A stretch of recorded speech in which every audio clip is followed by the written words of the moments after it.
શું તમે ક્યારેય કોઈ મિત્ર, સગા અથવા ઓળખીતાને માત્ર વિશ્વાસના આધારે લોનમાં સાક્ષી કે ગેરેન્ટર બન્યા છો? અથવા કોઈએ તમને કહ્યું હોય કે ભાઈ ફક્ત એક સહી કરવાની છે, તારે કંઈ ભરવાનું નથી, બસ ફોર્માલિટી છે.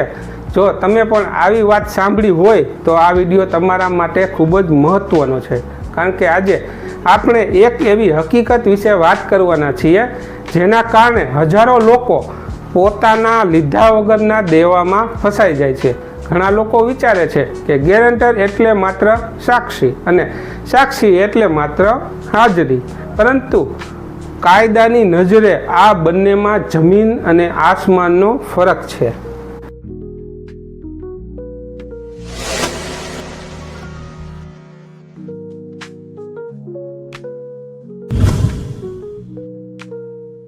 નમસ્કાર મિત્રો, જરા કલ્પના કરો કે તમારા બાળપણનો મિત્ર તમારી પાસે આવે અને કહે કે તેને વ્યવસાય માટે 5 લાખ રૂપિયાની લોન લેવાની છે.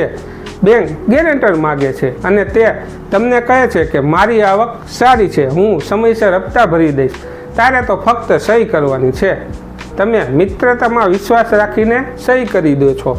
શરૂઆતમાં થોડા મહિના સુધી હપ્તા ભરાય છે, પછી અચાનક મિત્રનો વ્યવસાય બંધ થઈ જાય છે, ફોન પણ બંધ થઈ જાય છે અને થોડા દિવસ પછી બેંકનો ફોન તમને આવે છે કે હવે બાકી રહેલી રકમ તમારે ભરવાની છે.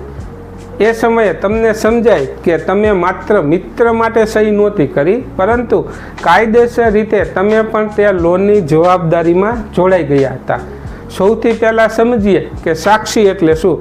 ઘણી વખત લોનના દસ્તાવેજમાં 2 વ્યક્તિઓ સાક્ષી તરીકે સહી કરે છે. સાક્ષીઓનો મુખ્ય હેતુ એ હોય છે કે તેણે પોતાની સમક્ષ દસ્તાવેજ ઉપર સહી થતી જોઈ છે અને દસ્તાવેજ સાચી રીતે કરવામાં આવ્યા છે તેની પુષ્ટિ કરવી. સામાન્ય રીતે સાક્ષીનું કામ માત્ર દસ્તાવેજના અમલની ખાતરી આપવાનું હોય છે. માત્ર સાક્ષી તરીકે સહી કરવાથી હંમેશા લોન ભરવાની જવાબદારી આવતી નથી, પરંતુ અહીં સૌથી મોટું જોખમ એ છે કે ઘણા લોકો વાંચ્યા વગર સહી કરી દે છે અને પછી ખબર પડે કે તેઓ સાક્ષી નહીં પરંતુ કો એપ્લિકેન્ટ અથવા ગેરેન્ટર તરીકે સહી કરી ચૂક્યા છે. હવે વાત કરીએ ગેરેન્ટરની. ગેરેન્ટર એટલે એવી વ્યક્તિ જે બેંક અથવા નાણાકીય સંસ્થાને ખાતરી આપે છે કે જો લોન લેનાર વ્યક્તિ હપ્તા નહીં ભરે તો તે રકમ ગેરેન્ટર ચૂકવશે.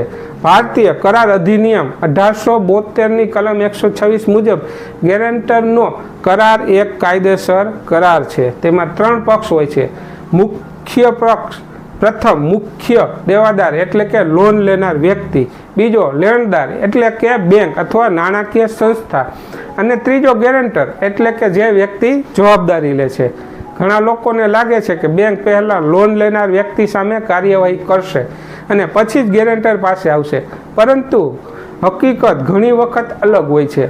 ભારતીય કરાર અધિનિયમની કલમ 128 મુજબ ગેરેન્ટરની જવાબદારી મુખ્ય દેવાદાર જેટલી જ હોય છે. જો કરારમાં કંઈ અલગ નક્કી ન કરવામાં આવ્યું હોય તો એટલે કે બેંક કાયદેસર રીતે ગેરેન્ટર પાસેથી પણ સીધી વસૂલાતની કાર્યવાહી કરી શકે. આને એક સરળ ઉદાહરણથી સમજીએ. મનોજભાઈએ 10 લાખ રૂપિયાની લોન લીધી અને તેમના મિત્ર સુરેશભાઈ ગેરેન્ટર બન્યા. 2 વર્ષ પછી મનોજભાઈનો વ્યવસાય નુકસાનમાં ગયો અને હપ્તા પણ ભરવાના બંધ થઈ ગયા. બેંકે નોટિસ મોકલી પરંતુ કોઈ જવાબ ન મળ્યો. બેંકે ગેરેન્ટર સુરેશભાઈ સામે પણ વસૂલાત શરૂ કરી. સુરેશભાઈએ બેંકને કહ્યું કે મેં લોન નથી લીધી, મેં તો માત્ર મિત્ર માટે સહી કરી હતી, પરંતુ કાયદાની નજરે તેઓ પણ જવાબદાર હતા અને આખરે તેમને લાખો રૂપિયાની ચૂકવણી કરવી પડી. અહીં એક મહત્ત્વની વાત સમજવી જરૂરી છે. ગેરેન્ટર બનવું એટલે માત્ર એક સહી નહીં, પરંતુ પોતાની નાણાકીય પ્રતિષ્ઠા અને ભવિષ્યને જોખમમાં મૂકવું. જો લોન બાકી રહે તો તેનો પ્રભાવ તમારા ક્રેડિટ સ્કોર ઉપર પણ પડી શકે. આજે બેંકો અને નાણાકીય સંસ્થાઓ સિબિલ સ્કોરને ખૂબ મહત્ત્વ આપે છે.